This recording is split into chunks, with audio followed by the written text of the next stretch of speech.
นี่ออกมาส้มปลา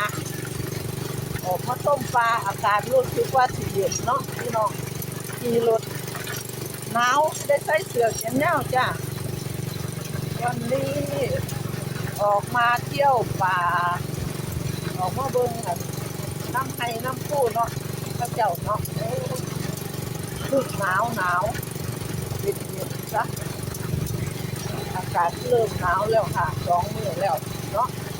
2 มื้อนี่ล่ะอากาศเย็นหัวฟัดหัวแป้งแค่หัวฟัดหัวแป้งอยู่ค่ะเดินไปเที่ยวป่าธรรมชาติเนาะแบบเอาที่รถประจำตำแหน่งนี่ล่ะจ้ะหนาวต้มผัดหนาววีแล้วขึ้นล็อกคู่นี่ล่ะค่ะก็สายคู่เอาตามนี่แหละพี่น้อง